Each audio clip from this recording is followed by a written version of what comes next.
तहरीक इंसाफ की हुकूमत मईशत मजबूत करने का दावा करती रही, लेकिन नई हुकूमत कहती है मुल्क तो दिवालिया हो रहा है। तो क्या PTI की हुकूमत खजाना खाली छोड़ कर गई थी? खजाना खाली छोड़कर तो खैर हम बिल्कुल नहीं गए थे। अलबत्ता जब हम आए थे तो खजाना खाली था, क्योंकि A1 फील्ड अपार्टमेंट्स ख़रीदे गए थे तो उनके लिए काफ़ी रकम वहाँ भेजी गई थी। खैर करप्शन की क्या कहानियाँ सुनाऊंगा, वो तो बच्चे बच्चे को पता है। लेकिन बहरहाल जिस लेवल पर हम मईशत को छोड़ कर गए थे, आज उसका वो हाल नहीं है। PTI के दौर में जो मईशत की सूरत हाल थी, महंगाई की सूरत हाल थी, उसका कंपैरिजन कर लें और आज का कंपैरिजन कर लें, आपके सामने चीज़ें आ जाएंगी। हमारे वज़ीर ख़जाना साहब जो हैं वो अब तरीका सीख रहे हैं कि क्या होता है, वो ही स्टिल लर्निंग।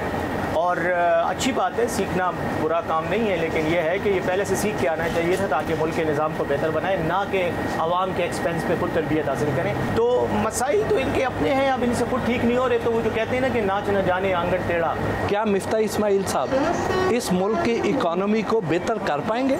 अल्लाह ना करे, ये हमारा मुल्क है और मैं समझता हूँ कि हमें इसका दर्द है, क्योंकि पाकिस्तान के किसी कोने में भी अगर कोई प्रॉब्लम होती है तो वो हम सब की प्रॉब्लम है, हम एक जिस्म की मानंद है।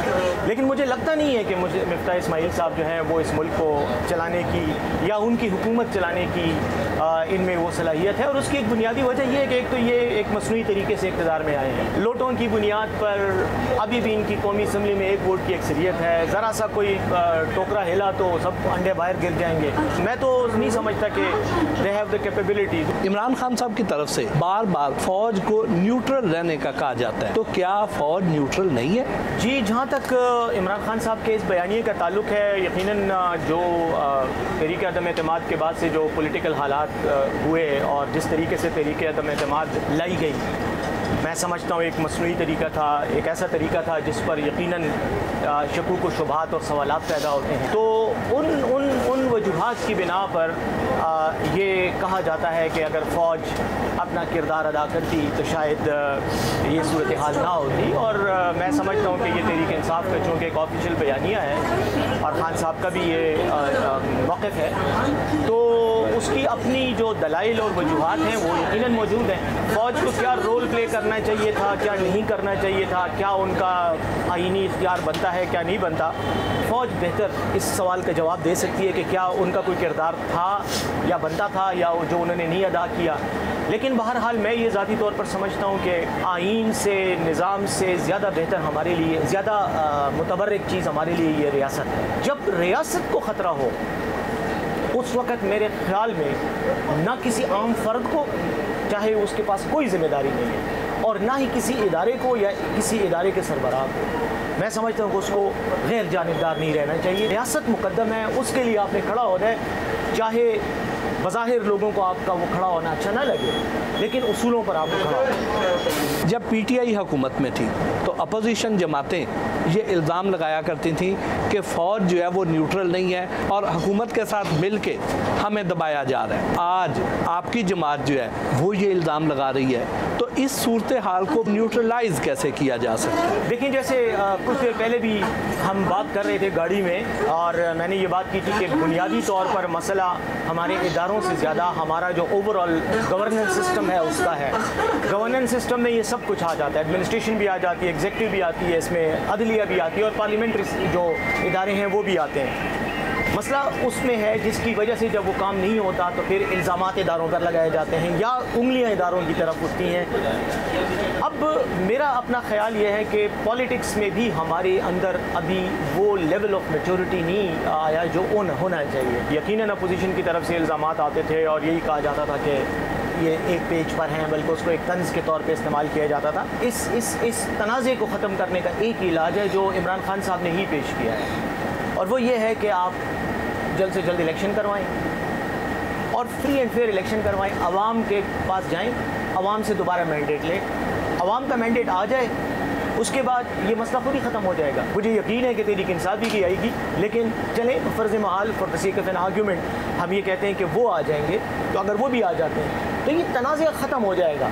तो मैं ये समझता हूँ कि सब इदारों को मिलकर बैठना चाहिए और तहरीक इंसाफ के इस मुतालबे के तहत इंतखाबात का जल्द से जल्द ऐलान होना चाहिए। उसके बाद जो है मेरे ख्याल में ये डिबेट ख़त्म हो जाएगी। इमरान खान साहब की तकारीर से ये तासुर मिलता है कि इदारे तहरीक इंसाफ के ख़िलाफ़ है, तो क्या उनकी मुखालफत के बावजूद आपकी जमात बरसरे इक़्तिदार आ सकती है आइंदा इलेक्शन में? मैं ये समझता हूँ कि जमहूरी अंदाज में जो तरीक़ाकार है, तरीक़ा इंतखाब है, वो अगर उस पर अमल किया जाए, इलेक्शन कमीशन जो है वो अपनी क्या कहते हैं अपने इख्तियारात को सही तरीके से फ्रीली इस्तेमाल करती है और फेयरली इस्तेमाल करती है, तो मैं नहीं समझता कि तहरीक इंसाफ दोबारा इक़्तिदार में नहीं आ सकती। तहरीक इंसाफ के पास अवामी पजीराई, अवामी मकबूलियत है और उसका अंदाज़ा आप सियासी जो ताकत है तहरीक इंसाफ की वक्तन फ़वक्तन इमरान खान साहब कॉल देते रहते हैं, वो आप देखते हैं। इलेक्शन का प्रोसेस है, अगर इसको फ्रीली एंड फेयरली किया जाए और ट्रांसपेरेंट तरीके से इलेक्शन हो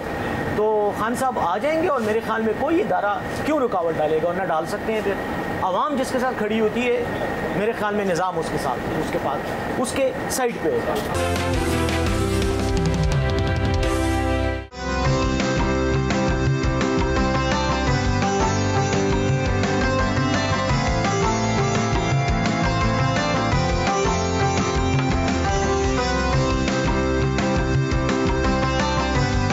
अपने दफ्तर वापस आए, जहां वजारत इत्तलाआत में सोशल मीडिया क्रिएटिव टीम से ब्रीफिंग ली।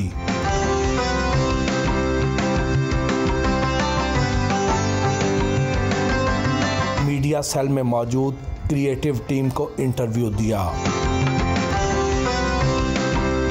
आप तो सर जारखाना तकारीर के लिए मशहूर हैं, सेनेट में बड़ी धुआंधार तकरीरें किया करते थे। जब से आप मुआवने इत्तलाआत बने हैं KP के, तरह ठंडे पड़ गए हैं। देखें, तकारीर का अपना एक मौका होता है, जगह होती है और ठंडे अंदाज से काम करने का अपना एक अपनी एक रिक्वायरमेंट होती है। तो अब यहाँ पे तकरीरें करके क्या करूँगा, बस जो इत्तलाआत का काम है वही कर रहा हूँ। और सेनेट चूँकि वहाँ पे एक डिबेटिंग फोरम भी है, यकीनन वहाँ पर बाज़ इश्यूज़ पर तकारीर वगैरह होती थी, गरम सर्द दोनों तरह की।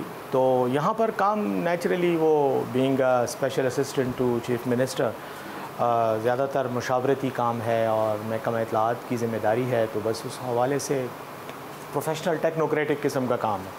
इमरान खान साहब को तो सख्त ज़बान रखने वाली मीडिया टीम पसंद है, क्या आपको भी इस तरह की कोई हिदायत आती? नहीं, मुझे तो कभी इमरान खान साहब ने सख्त अंदाज में बात करने की कोई हिदायत नहीं दी और मेरे ख़्याल में सख्त लहजे में गुफ्तगू के साथ साथ दलाइल से बात करना भी बाज़ औक़ात ज़रूरी होता है, तो शायद मैं इस दूसरे शोबे का माहिर। तहरीक इंसाफ के मौक़िफ़ या इत्तेहादी हुकूमत पर तनकीद करने वालों के ख़िलाफ़ केसेस, गिरफ्तारियाँ, तशद्दुद और धमकियाँ दी जा रही हैं। कुछ ऐसा तासुर PTI के दौरे हुकूमत में भी था। सहाफ़ियों के लिए पाकिस्तान इतना गैर महफूज मुल्क क्यों है? देखें, ये तो हमारे ओवरऑल सियासी निज़ाम का इशू है कि यहाँ पर चूँकि सिस्टम इंस्टीट्यूशनलाइज नहीं है, वो उस वजह से बाज़ औक़ात ये प्रॉब्लम्स पैदा होते हैं, इंतकामी कार्रवाइयाँ भी होती हैं, फिर पुलिस को और कानून के मुख्तलिफ़ तरीक़ेकार इस्तेमाल किए जाते हैं मुखालफिन की आवाज़ दबाने के लिए। मैं ये समझता हूँ कि इज़हार राय की आज़ादी हर शख्स का बुनियादी हक़ है। ये और बात है कि उसको एक ख़ास हुदूद और क़यूद में कानून और अखलाक़ियात के दायरे में होना चाहिए। क़वानीन जो मौजूद हैं, ख़ास तौर पर फ्रीडम ऑफ एक्सप्रेशन को, इज़हार राय को कंट्रोल करने के लिए, मैं समझता हूँ, या इज़हार राय को मैनेज करने और रेगुलेट करने के लिए मैं समझता हूँ वो क़वानीन अगर उनको भी सही तरीके से इम्प्लीमेंट किया जाए तो शायद ये शिकायत ख़त्म हो जाएगी।